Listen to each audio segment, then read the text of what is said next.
नमस्कार मित्रांनो, स्वागत आहे तुमचं पुन्हा एका नवीन व्हिडिओमध्ये.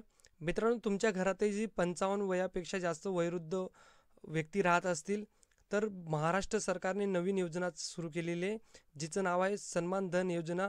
या योजनेच्या माध्यमातून तुम्ही वर्षाला 10,000 रुपये मिळवू शकता.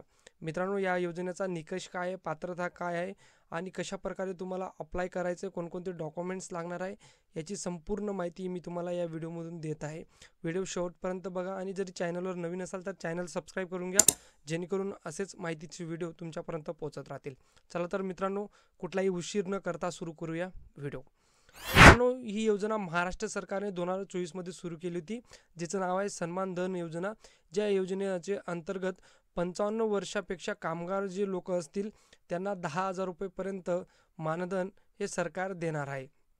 तर त्यासाठी आपल्याला काही निकष आणि पात्रता पाहिजे, जे जे डॉक्युमेंट्स आपल्याकडे हवं असणं आवश्यक आहे.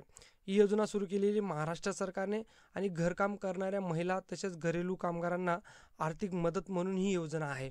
महाराष्ट्रातील नोंदणीकृत घरेलू कामगारांना ही योजनेचा लाभ मिळणार आहे. तर या योजनेची अर्ज प्रक्रिया ही ऑफलाईन पद्धतीने. मित्रांनो, सन्मान धन योजनेसाठी पात्रता निकष जो निकष आहे तो म्हणजे तुमचं कामगार संघ जे कामगार स्टेशन कामगार विभागामध्ये असणं आवश्यक आहे आणि त्याचं सर्टिफिकेट तुम्हाला या योजनेसाठी लागणार आहे. म्हणून पुढील प्रकारे तुम्हाला डॉक्युमेंट्सही तुमच्यासोबत असणं आवश्यक आहे. अर्जदार व्यक्तीचे वय कमीत कमी 31 डिसेंबर रोजी 55 वर्ष किंवा त्यापेक्षा जास्त झालेले असावे.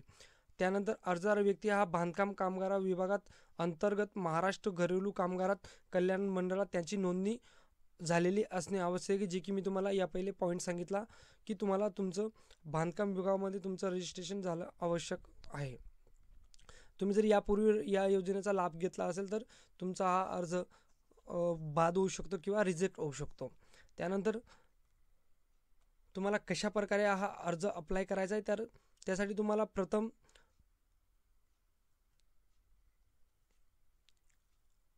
घरेलू कामगार जिल्हास्तरीय समन्वय विकास आयुक्त, असंघटित कामगार किंवा महाराष्ट्र घरेलू कामगार कल्याण मंडळात जाऊन हा सन्मान धन योजनेचा फॉर्म घ्यायचा आहे.